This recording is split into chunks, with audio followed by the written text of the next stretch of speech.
जय गुरुदेव। चित्त विचार।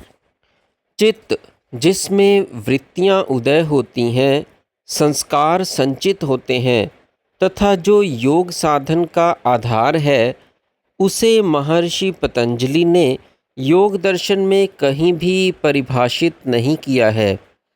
चित्त के बारे में इस ग्रंथ में यथास्थान लिखा गया है। यहाँ केवल यह बतलाना ही अभीष्ट है कि जीव का चित्त ही उसका वास्तविक व्यक्तित्व है। व्यक्तित्व का अर्थ ही यही है कि चित्त में अपने आप को आत्मा से स्वतंत्र सत्ता मानने की भावना पैदा हो जाती है। व्यवहारिक संसार में व्यक्तित्व को चाहे कितना भी महत्वपूर्ण समझा जाता हो, किंतु अध्यात्म की दृष्टि से यह चित्त की भ्रांत धारणा है। चित्त में स्वतंत्र व्यक्तित्व का विचार चित्त में अविद्या, माया, भ्रांति के विकास के पश्चात आरंभ होता है तथा सर्वप्रथम अहंकार के रूप में अपना स्थान बनाता है। स्वतंत्र व्यक्तित्व तथा अहंकार दोनों भ्रांत धारणाएं वास्तव में एक ही हैं, जो चित्त में उदय होकर जीव को जगत अभिमुखी अग्रसर कर देती हैं। यह शक्ति के प्रसव क्रम का ही परिणाम है। इस भावना से युक्त जीव ही अपने आप को राग द्वेष से विभूषित कर लेता है, संस्कार संचय करता है, भोगतृत्व का निर्माण करता है, विकारों कामनाओं के अधीन हो जाता है, क्रोधी तथा शंकालु बन जाता है, उच्च आकांक्षाएं पालता है तथा इस प्रकार आत्मस्थिति से पतित होता जाता है। यह सब चित्त के अंदर ही घटित होता है। चित्त की भावनाओं, वासनाओं, कामनाओं, विचारों तथा विकारों का बाह्य प्रकटीकरण ही व्यक्तित्व है। चित्त के अंदर का यही व्यक्तित्व का भाव जीव की मुख्य समस्या बनकर रह गया है। सत्व गुण की प्रधान अवस्था में व्यक्ति भी सत्वगुणी हो जाता है तथा रजोगुणी तमोगुणी अवस्था में तद अनुकूल बदल जाता है। चित्त के गुण सदैव एक समान नहीं रहते, परिणामतः व्यक्तित्व भी बदलता रहता है। कभी देवत्व धारण कर लेता है तो कभी राक्षस वृत्ति अपना लेता है। यह सब चित्त के अहंकार के अधीन ही घटित होता रहता है, अर्थात जीव माया के बंधन से कभी मुक्त नहीं हो पाता। सत्वगुणी होने पर सत्वगुण का अहंकार करता है। इस प्रकार वह रहता तीनों गुणों के अंतर्गत ही है। चित्त एक ऐसा ज्ञान यंत्र है जो शक्ति के जगदाभिमुखी प्रवाहित होने के कारण केवल जगत का ज्ञान ही चित्त पर प्रतिबिंबित करता है, आत्मा का नहीं। आत्मिक शक्ति के संयोग के कारण आत्मा के गुण भी भले ही चित्त पर प्रतिबिंबित होते हों, किंतु वह जगत ज्ञान के कारण दबे रहते हैं तथा जीव का लक्ष्य जगत की ओर ही बना रहता है।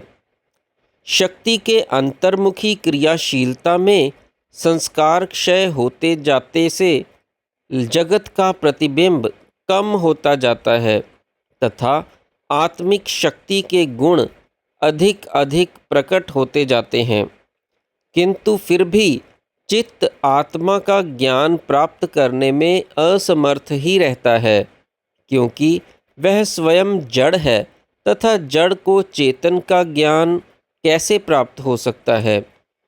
चेतन आत्मा का ज्ञान चेतन की स्थिति होने पर ही संभव है। चित्त के साथ उसका संयोग जब तक पूर्ण रूपेण स्वाभाविक अवस्था में नहीं आ जाता, यह ज्ञान संभव नहीं। इसलिए पहले जड़ चित्त से एकदम अलग होने की आवश्यकता है, अर्थात जड़ चित्त की काल्पनिक ग्रंथि को भेद कर आत्मिक शक्ति को आत्मा में विलीन कर आत्मिक ज्ञान प्राप्त करने की आवश्यकता है। चित्त अस्वाभाविक अवस्था में रहने का इतना अधिक अभ्यस्त हो गया है कि स्वाभाविक अवस्था की उसे कल्पना ही नहीं है। शास्त्र तथा संत वचन उसे बहुत समझाते हैं, अस्वाभाविक अवस्था के दोष बतलाते हैं, किंतु वह अस्वाभाविकता का त्याग करना ही नहीं चाहता। इसलिए पहले उसे अस्वाभाविकता में ही सत्वगुणी एकाग्रता में स्थिर कर जगत से इतर किंतु जगत से कहीं अधिक सुख का अनुभव कराने की आवश्यकता है।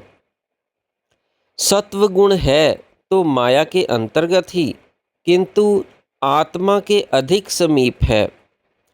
जब तमोगुण की एकाग्रता जैसे निद्रा में इतना सुख है, तो सात्विक एकाग्रता में कितना सुख होगा। तब स्वाभाविक ही चित्त सत्वगुणी सुख के लिए ललायित हो उठेगा। एक बार प्राप्त करने के पश्चात बार बार उधर ही लपक कर जाएगा तथा जगत के सुख एवं ज्ञान से विमुख होता जाएगा। चित्त परिणाम। साधकों के आत्मनिरीक्षणार्थ चित्त परिणाम एक अत्यंत महत्वपूर्ण विषय है। संसारिक चित्त तो विषयासक्त चंचल हो संस्कार संचय में ही लगा रहता है, किंतु विचार की बात यह है कि शक्ति के अंतर्मुखी अथवा बहिर्मुखी दोनों प्रवाहों में संस्कार संचय होते ही हैं। बहिर्मुखता में व्युत्थान के तथा अंतर्मुखता में निरोध के संस्कार संचित होते हैं। व्युत्थान तथा उत्थान दोनों प्रकार के संस्कारों को साधन में क्षीण करना पड़ता है। कर्तृत्व अभिमान युक्त साधन से भी किसी सीमा तक यह कार्य हो सकता है, किंतु उसमें प्रयत्न बहुत अधिक होता है। पतन के संकट भी अधिक रहते हैं तथा उसी अनुपात में सावधानी भी अधिक बरतनी पड़ती है। शक्ति के क्रियावलोकन साधन क्रम में कार्य अपेक्षाकृत सरल हो जाता है। तब साधन का उत्तरदायित्व साधक के कर्तव्य से भिन्न अनुभूत शक्ति की क्रियाशीलता वहन करती है। कैसे भी साधन किया जाए, जिस प्रकार शक्ति की बहिर्मुखता में चित्त स्थिति परिवर्तित होती रहती है, अंतर्मुखी प्रवाह में भी वैसे ही परिवर्तन होते रहते हैं, और जैसे जैसे संस्कार क्षीण होते जाते हैं, परिवर्तनों की गति धीमी पड़ती जाती है।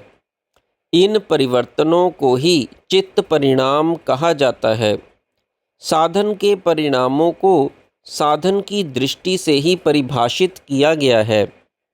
यह परिणाम 3 प्रकार के कहे गए हैं, जिनका विशद उल्लेख यथास्थान ग्रंथ में किया गया है। पहला निरोध परिणाम। व्युत्थान संस्कार चित्त की अज्ञान अवस्था में घटित होता है।